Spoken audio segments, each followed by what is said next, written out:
ॐ अज्ञानतिमिरन्धस्य ज्ञानाञ्जनशलाकया चक्षुन्मिलितं येन तस्मै श्रीगुरवे नमः।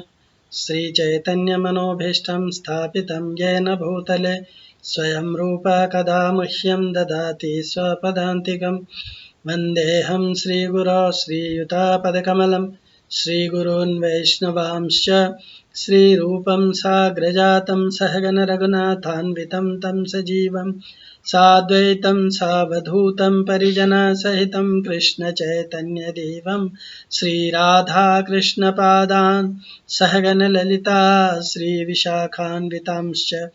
हे कृष्ण करुणा सिन्धु दीनबन्धु जगत्पते गोपीश गोपिकान्त श्रीराधाकान्त नमोऽस्तुते। तप्तकाञ्चन गौराङ्गी श्रीराधे वृन्दावनेश्वरी वृषभानुसुते देवी प्रणमामि हरिप्रिये। वाञ्छाकल्पतरुभ्यश्च कृपा सिन्धुभ्यैव च पतितानां पावनेभ्यो वैष्णवेभ्यो नमो नमः। जय श्री कृष्ण चैतन्य प्रभु नित्यानंद श्री अद्वैत गदाधर श्रीवासादि गौर भक्तवृंद। हरे कृष्णा कृष्णा कृष्णा हरे हरे, हरे राम राम राम हरे हरे। हरे कृष्णा। सो हम लोग भक्ति के अंगों में से अर्चनम ये अंग चर्चा कर रहे थे। तो इसमें कुछ पॉइंट्स रह गए थे, वो हम लोग अभी चर्चा करते हैं। उसके बाद में फिर आगे के विषय में चर्चा करेंगे। हम लोग भूत शुद्धि इत्यादि का चर्चा कर रहे थे कि किस तरह से पूजा से पहले शरीर तथा शरीर के उपादान पंचभूतों के मंत्रों के द्वारा जो शुद्धि की जाती है उसे भूत शुद्धि कहते हैं। तो कंठ, हृदय, नाभि, शिश्न, पायु और भ्रूमध्य, इन 6 स्थानों में यथा क्रम 16, 12, 6, 10, 4 और 2 कमल दल विद्यमान हैं। ऐसा जान करके इनको उनके प्रति दल में सानुस्वार और वर्ण का न्यास किया जाता है। तो उसके अंतर्गत हम लोग ये चर्चा कर रहे थे कि इस प्रकार से हमें भूत शुद्धि तथा मातृका न्यास के संपादन के बाद अर्चन किया जाता है। फिर अर्चन भी पंचोपचार, षोडशोपचार, पंचशतोपचार भेदों में विभक्त है। तो उन उपचारों सहित पूजा को ब्राह्म पूजा कहा जाता है। कर्म मिश्रा भक्ति के पथिक जो धनवान गृहस्थी हैं उनके लिए निरूपण किए गए हैं ये ब्राह्म पूजा। और निष्किंचन जो विरक्त भजनशील व्यक्तियों के लिए केवल मानसी पूजा विधेय की गई है, जिसमें नाम ग्रहण के साथ साथ लीला चिंतन की प्रधानता रहती है। जैसे श्रीमद् भागवत के 10वें स्कंद में कहा गया है, स्वर्गापवर्गयो पुंसां रसायां भुवि संपदम सर्वसामपि सिद्धीनां मूलतच्चरणार्चनम। विष्णु रहस्य में बताया गया है, विष्णोर अर्चनम ये तो प्रकुर्वन्ते नरा भुवि ये यान्ति शाश्वतं विष्णोर आनंदम परमं पदम। फिर कहा गया है, कालेन नष्टा वाणीयं प्रलये वेद संगीता मयादौ ब्रह्मणे प्रोक्ता धर्मो यस्यामदात्मकः।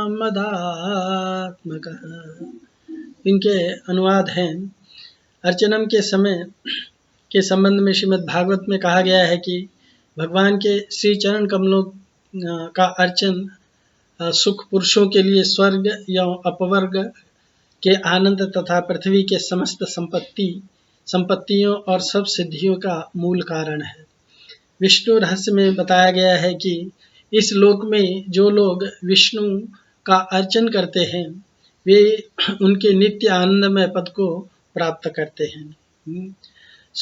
इन श्लोकों में भगवद अर्चन अंग को प्रधान लक्ष्य बना करके भक्ति की ही महिमा का वर्णन किया गया है। भक्ति के किसी अंग का अनुष्ठान महिमा युक्त है, हाँ, या जो उपरोक्त वर्णन किया गया इस महिमा से युक्त है। इस विषय में शास्त्र के अनेक प्रमाण हैं। हाँ, भगवत भक्ति के साधक हर प्रकार के अभिष्ट को प्राप्त कर सकता है।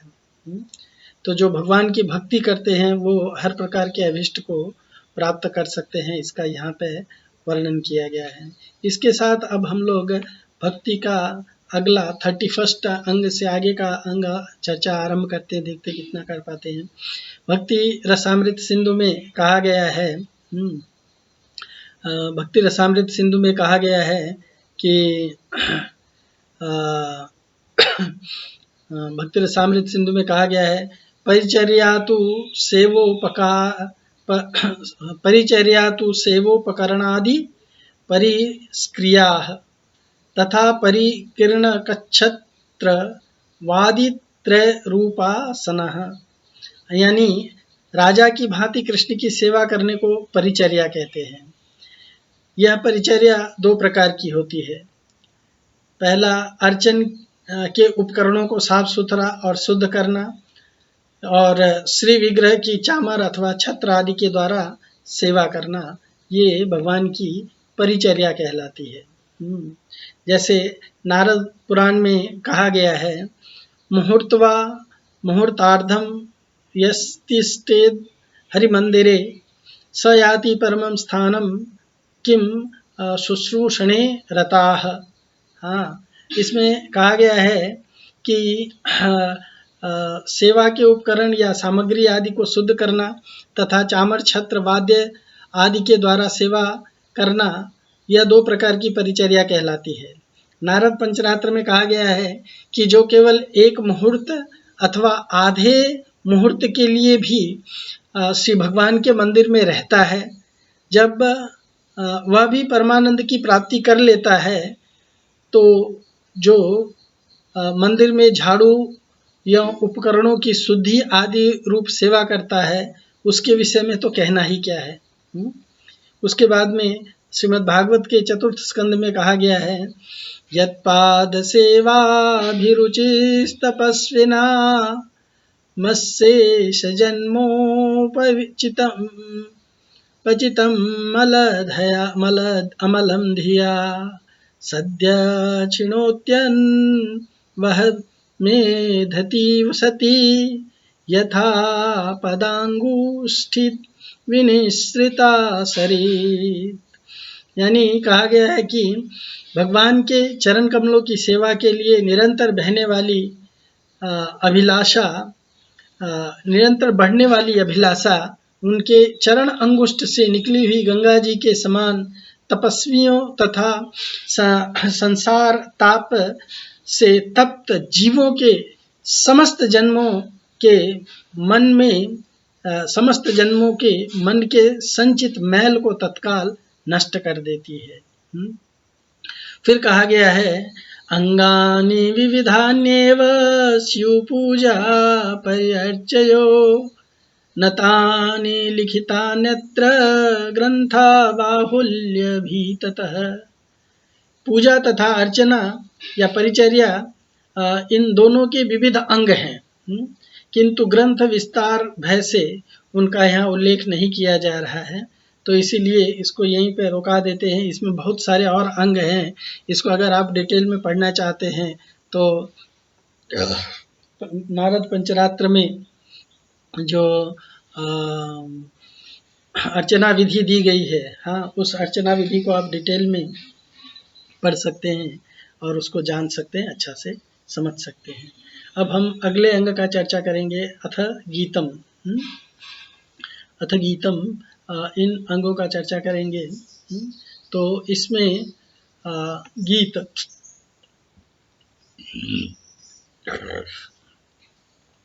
भक्ति साधकों के लिए भगवत विग्रह के सामने शरणागति यो लालसामयी आदि प्रार्थना मूलक महाजन पदावलियों का गान करना कर्तव्य है।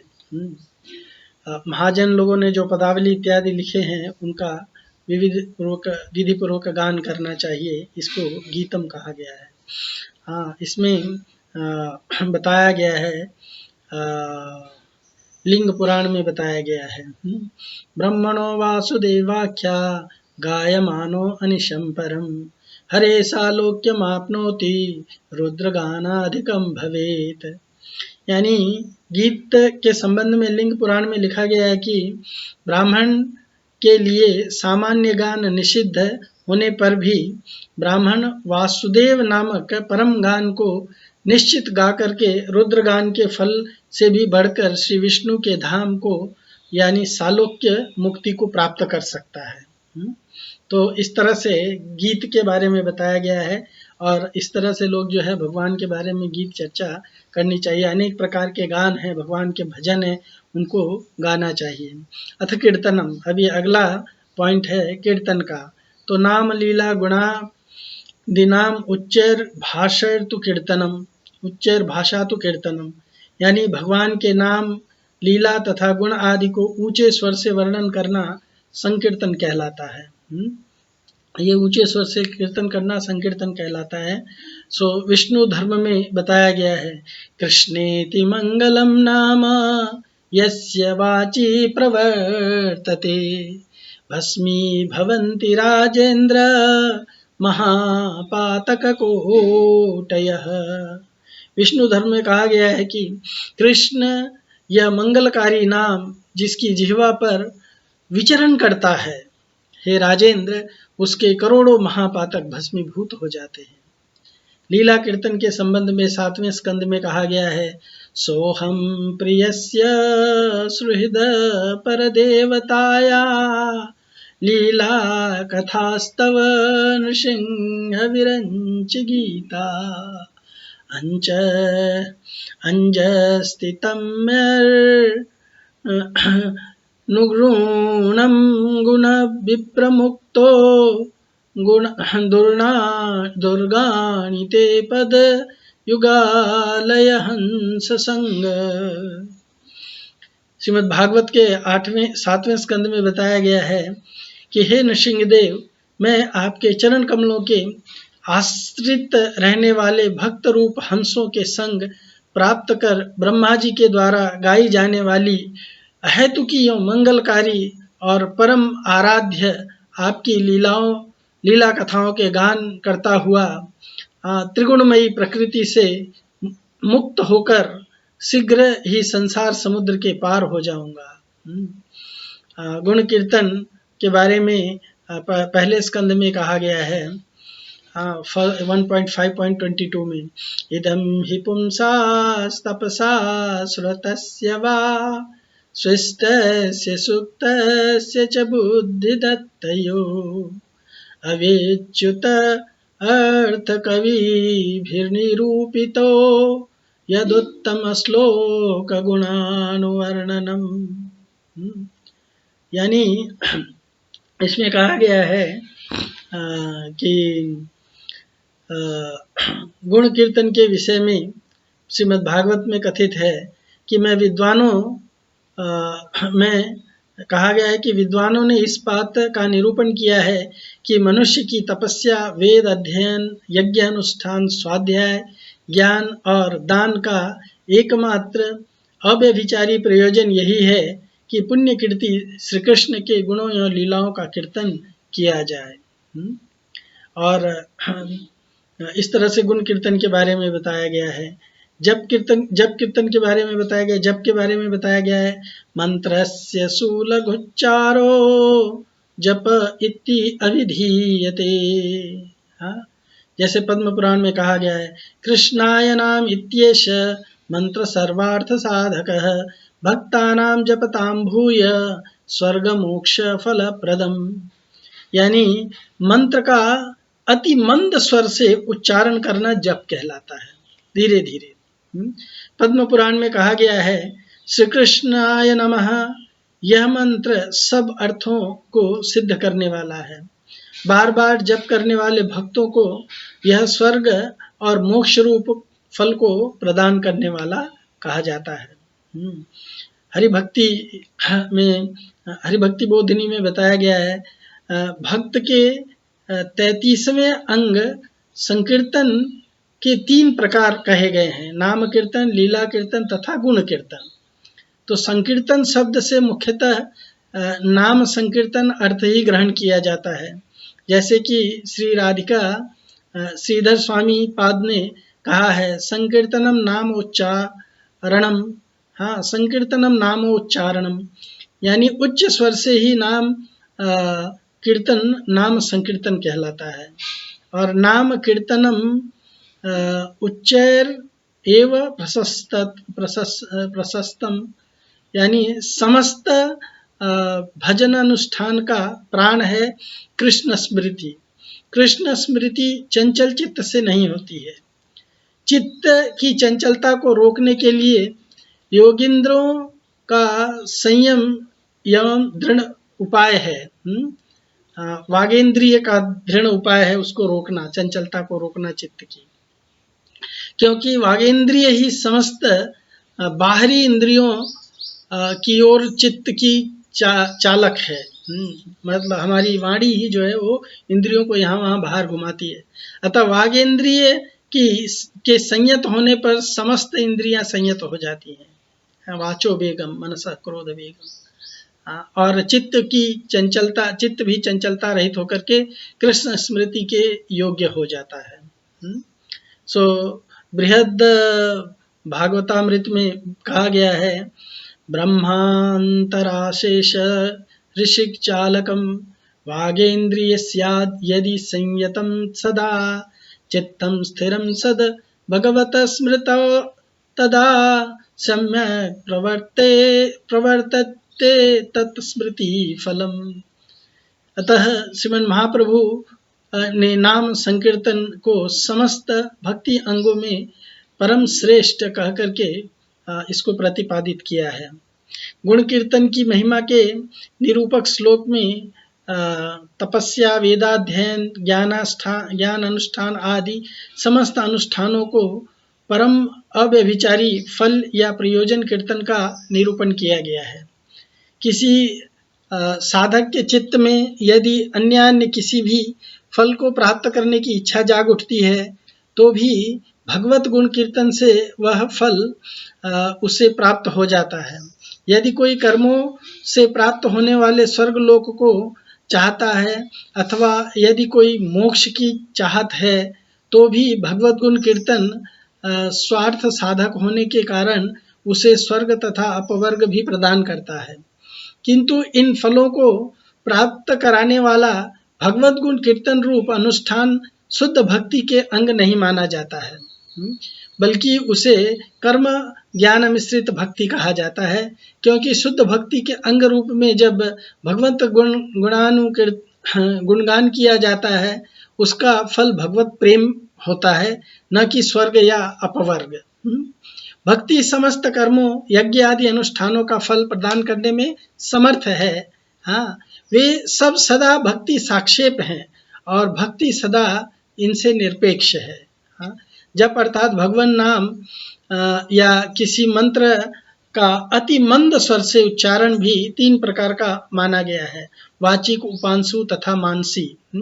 श्री सनातन पाद ने वाचिक रूप से जो स्पष्ट स्वर से किया जाता है को कीर्तन के अंतर्गत माना है, और मानस जप को स्मरण अंग के अंतर्गत मानस जप तथा उपांशु जप जिसका शब्द केवल अपने कानों तक सीमित रहता है में जब तक चित्त शुद्ध न हो आनंद की प्राप्ति नहीं होती है। जब तक चित्त शुद्ध नहीं होता है तब तक आनंद की प्राप्ति नहीं होती है।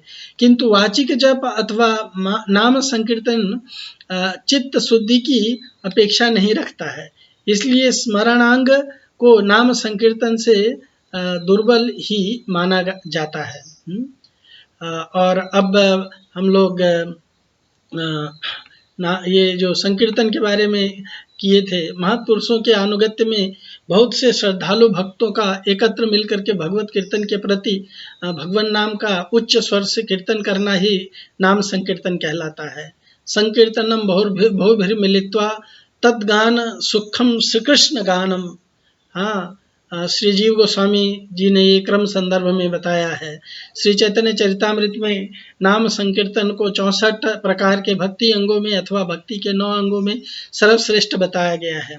भजनेर मध्य श्रेष्ठ नव विधा भक्ति, कृष्ण प्रेम कृष्ण दीते धरे महाशक्ति। तारा मध्य सर्वश्रेष्ठ नाम संकीर्तन, निरपराधे नाम लय लैले पाए प्रेम धन। विशेषतः कलयुग में नाम संकीर्तन ही एकमात्र सर्वोच्च धर्म है। शिलाजीव गोस्वामी ने कहा है कि कलयुग में यदि किसी दूसरे भक्ति के अंगों का अनुष्ठान करना भी हो तो उसमें भी नाम संकीर्तन का योग अवश्य में होना चाहिए। इसलिए यद्यान्यपि भक्ति कलो कर्तव्या तदा तत्संयोगम नैवेत्युक्तम। हाँ, उसी तरह से भगवान नाम का या मंत्र का उच्चारण करना ही जप कहलाता है। ये भी 3 प्रकार का होता है, जैसा कि अभी हम लोगों ने चर्चा किया, वाचिक, उपांशु और मानसिक। स्पष्ट रूप से मंत्रोच्चारण कर जप करने को वाचिक जप कहते हैं।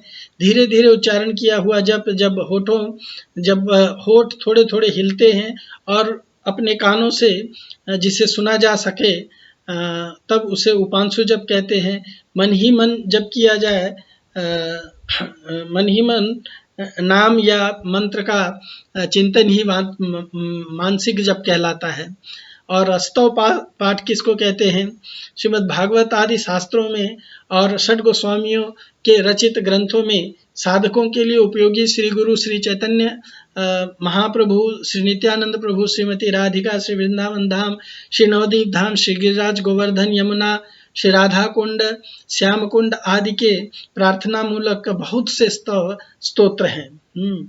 जैसे कहा गया है ना राधिका स्तोत्रम में, कुमकुमाक्त कांचनाज गर्वहारी गौरभा पीतनांचिताज कीर्ति निंदी सौरभा।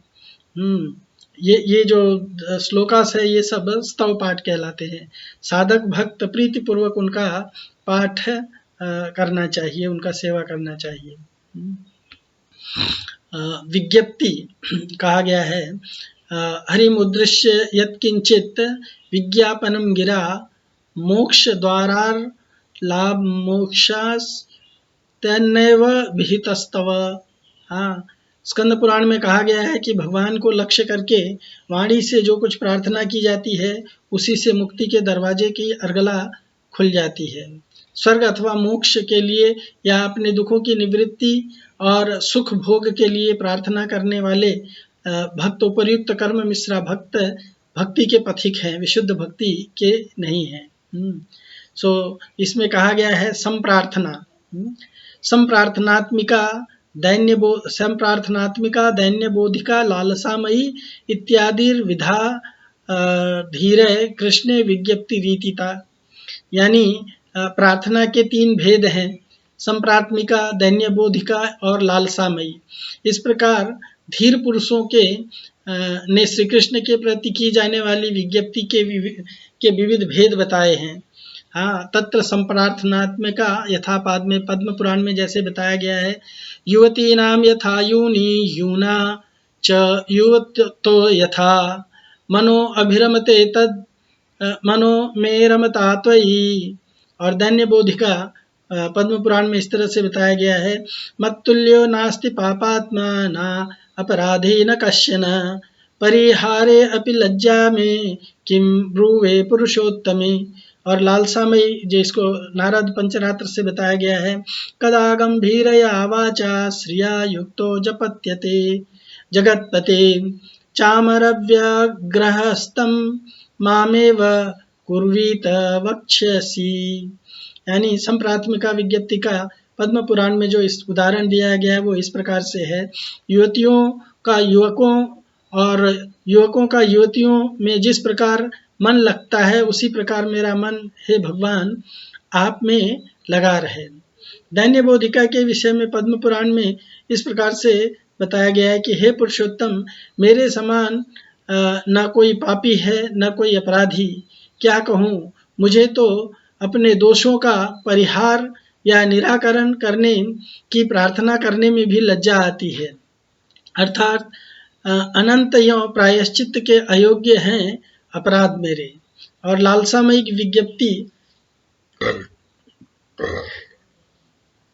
में बताया गया है, नारद पंचरात्र में से उदाहरण दिया जाता है इस प्रकार से कि हे जगतपते, आप लक्ष्मी के साथ विराजमान हो और मैं आपको चामर डुला रहा हूँ। आप मुझे कब ऐसा आदेश करेंगे कि तुम ऐसा करो।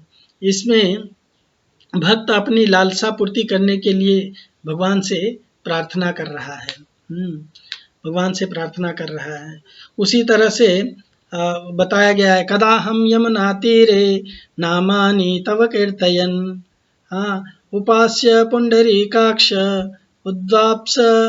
उद्वास्प पुंडरीकाक्ष रचयिष्यामि तांडवम। कहा गया है कि लालसामी प्रार्थना का दूसरा उदाहरण है इस प्रकार से कि हे कमल नयन, आपके नामों का कीर्तन करते हुए नेत्रों में आनंद रस भर करके मैं कब यमुना के किनारे नाच उठूंगा। तो इसको जात रति अर्थात जिसमें भगवत भाव उत्पन्न हो चुका है उस भक्त की ये प्रार्थना है। इस प्रकार के लालसा में विज्ञप्ति का भी जात रति भक्त की प्रार्थना है, किंतु संप्रार्थनात्मिका विज्ञप्ति में अनुपत्न रति अनुत्पन्न, भगवान से प्रेम नहीं उत्पन्न हुआ है, भक्त की प्रार्थना है, उसमें भी लालसा है किंतु भाव का अभाव है। उस प्रार्थना में रागानुगा मार्गीय भक्त की है, रागानुगा मार्गीय भक्त की प्रार्थना उस तरह से है। तो इस तरह से किया जाता है। और भी जैसे कहते हैं ना,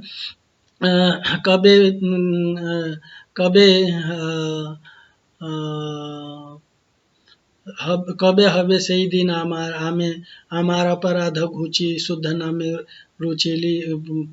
नामे रुचि कृपा बले हवे हृदय संचार, ये सब है।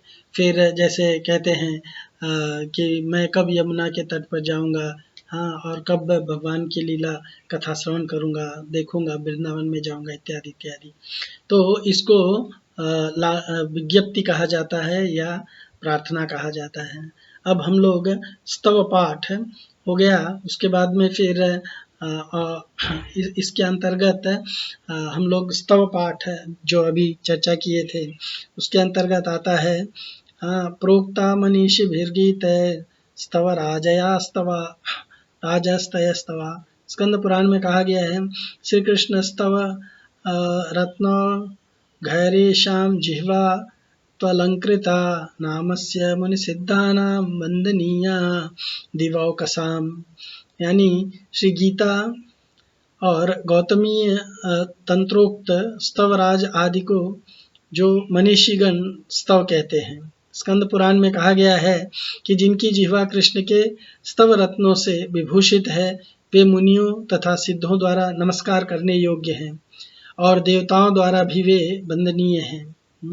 नरसिंह पुराण में कहा गया है कि स्तव पाठ की महिमा इस प्रकार से वर्णित है कि श्री नरसिंह विग्रह के सामने स्तवों या स्तोत्रों से जो श्री कृष्ण की स्तुति करता है वह सब पापों से विमुक्त होकर के विष्णु लोक को प्राप्त करता है।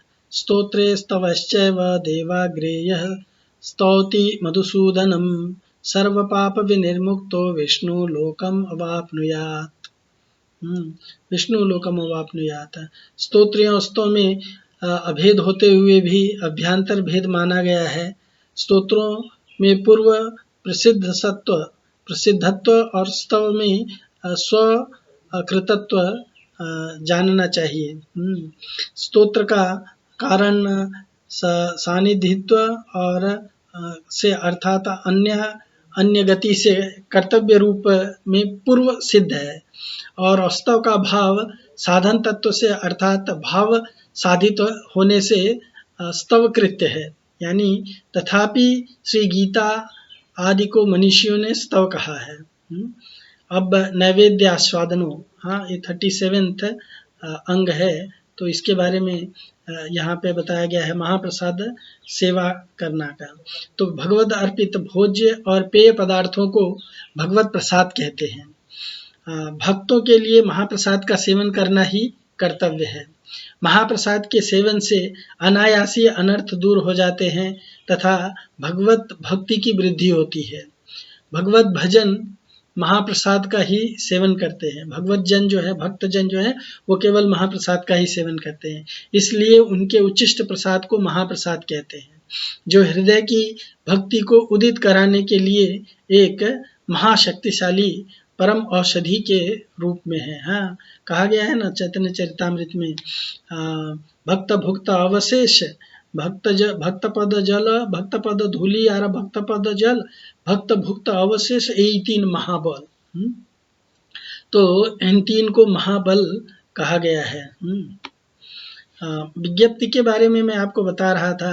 हाँ, तो विज्ञप्ति भी 3 एक्चुअली पहले वो पूरा कर लेते हैं महाप्रसाद वाला, क्या नैवेद्य आस्वादन के बारे में जो है उसको थोड़ा सा और जान लेते हैं। पद्म पुराण में नैवेद्यम अन्नम तुलसी विमिश्रम विशेषतः पाद जलेन सिक्तम, हाँ, योष्नाक्ति नित्यम पुरस्तो मुरारे प्राप्नोति यज्ञा युतकोटि पुण्यम। यानी भगवत महाप्रसाद की महिमा पद्म पुराण में इस प्रकार से वर्णन की गई है कि जो व्यक्ति नित्य तुलसी मिश्रित विशेषतः चरणामृत से अभिषिक्त प्रसाद अन्न को श्री कृष्ण मंदिर के बाहर भोजन करता है, वह अयूत कोटि यज्ञों के पुण्यों का भागी बनता है। श्री जीव गोस्वामी पाद ने श्री भगवान के सामने भोजन करने को निषेध किया है, किंतु चक्रवर्ती पाद का मंतव्य है कि भगवान के सामने पान चर्वण निषिद्ध है, किंतु सामान्य भोजन करना निषिद्ध नहीं है। पाद्य निषिद्ध नहीं है, तो इसके लिए हम लोग जो ये पढ़ते हैं। विज्ञप्ति के बारे में मैं आपसे बता रहा था, तो विज्ञप्ति के बारे में कहा गया है कि भगवान के श्री चरणों में प्रार्थना अर्पित करना या ज्ञापित करना या अवगत करना ही विज्ञप्ति का तात्पर्य है। अपनी दुर्दशा, कुटिलता, संसार आसक्ति, असहायता आदि का वर्णन करते हुए उसमें उनसे उद्धार कर अपने श्री चरणों की सेवा प्रदान करने के लिए कातर स्वर से प्रार्थना करने को विज्ञप्ति कहा जाता है। विज्ञप्ति 3 प्रकार की होती है, जैसे अभी बताया, संप्राथमिका, दैन्य बोधिका और लालसामयी। तो संप्राथमिका वही जो अभी आपको एग्जाम्पल दिया था, युवती नाम यूनी। हाँ, तो युवतियों को युवकों के प्रति और युवकों को युवतियों के प्रति जिस प्रकार मन आसक्त होता है, हे प्रभु तुम्हारे प्रति भी मेरा मन वैसे ही आसक्त हो। हाँ, दैन्य बोधिका भी मैंने आपको बताया था कि इस विश्व में भक्त कहता है कि इस विश्व में मेरे समान कोई भी पापी और अपराधी नहीं है। हाँ, यद्यपि आप अहेतु की कृपा से के समुद्र हैं, तथापि आप मेरे दोषों को क्षमा करें। ये कहने में भी मुझे बड़ी लज्जा आती है, इससे अधिक और क्या कहूँ। और लालसामयी है, कदाहम यमुना तीरे नामानि तव कीर्तयन्, हाँ, उद्वास्वपः पुंडरीकाक्ष रचयिष्यामि तांडवम। यानी पद्म पलासलोचन, हे पद्म पलासलोचन यानी कमल नयन, मैं कब यमुना के किनारे भरे हुए गले से तुम्हारे नामों का कीर्तन करता हुआ तांडव नृत्य करूँगा। फिर चरणामृत के बारे में कहा गया है, साधकों को भगवत अर्चन के पश्चात उनके चरणामृत का श्रद्धापूर्वक नियमित रूप से पान करना तथा मस्तक पर धारण करना चाहिए, इससे भक्ति की वृद्धि होती है। और भी कहा गया है पादोत्सादनम में, हाँ, भगवान के चरण जल से सिक्त के विषय में पद्म पुराण में उल्लेख है कि न दानम न हविष्येषाम स्वाध्यायो न सुरार्चनम तेपि पादोदकं पीत्वा प्रयान्ति परमागतिम। हाँ, प्रयान्ति परमागतिम, यानी जो न दान करते हैं, न यज्ञ करते हैं, न वेद पाठ करते हैं, न देवताओं की पूजा करते हैं, ऐसे व्यक्ति भी श्री भगवान का चरणामृत पान कर परम गति को प्राप्त हो जाते हैं, परम गति को प्राप्त हो जाते हैं। तो इसीलिए चरणामृत का पान करना चाहिए और चरणामृत का पान करना चाहिए। और बताया गया है कि धूप माल्य आदि, श्री मूर्ति दर्शन, श्री मूर्ति का स्पर्श, भगवान की तीनों संध्याओं की आरती, ये अंग जो हैं हम लोग बहुत आसानी से समझ सकते हैं, फिर भी इसको थोड़े में जानने का प्रयत्न करते हैं। कहा गया है कि धूप सौरभ्यम, हरिभक्ति सुधोदय में कहा गया है अघ्राणम यद रेधद धूपोच्छिष्टस्य सर्वतः तद्रवज्ञालदष्टानां नस्य कर्म विशापहम।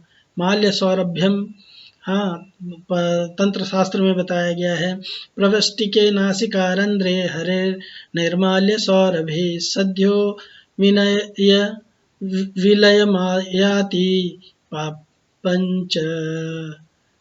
पंजर बंधनम। अगस्त संहिता में बताया गया है अघ्राणम गंध पुष्पादेर अर्चितम तपोधनम विशुद्धस्य नंतस्य घ्राणस्य या विधीयते। यानी श्री भगवद अर्पित धूप की सुगंधी को सूंघना। इस संबंध में हरिभक्ति सुधोदय में कहा गया है कि श्री भगवान को प्रदत्त धूप के उच्छिष्ट सौरभ को जो सूंघता है वह संसार सर्प से डरे हुए व्यक्तियों के लिए विष को मारने के लिए नासवार का सूंघना है। नस्वार का सूंघना है। माल्य सौरभ्य ग्रहण यानी भगवत प्रसादी माला की सुगंधी को आग्रहण करने की महिमा तंत्र शास्त्र में इस प्रकार बताई गई है कि भगवान की प्रसादी माला की सुगंधी नासिका छिद्र में जाते ही पाप के पिंजर का बंधन तुरंत नाश कर देती है। और अगस्त संहिता में कहा गया है कि श्री कृष्ण पूजित गंध पुष्प आदि का सूंघना घ्राणेन्द्रिय नासिका को शुद्ध करने वाला है। हे तपोधन, उसका यहाँ वर्णन किया जा रहा है। तो इन सब का तात्पर्य है कि श्री भगवान के अर्पित धूप माला पुष्प आदि को सूंघना संसार रूपी सर्प के विष को नाश करने वाला है, समस्त पाप बंधनों को काटने वाला तथा अंतःकरण को निर्मल करने वाला है। तो इस तरह से हम लोगों ने और 10 इसका हम लोगों ने चर्चा कर लिया। और अब हम लोग बाकी का जो है जिसको श्री मूर्ति स्पर्श करने की बात कही गई है, सो श्री मूर्ति का दर्शन करने की बात की गई है, ये हम लोग जो है अगले लेक्चर में चर्चा करेंगे। तब तक के लिए आपका बहुत बहुत धन्यवाद। Thank you so much. Hare Krishna.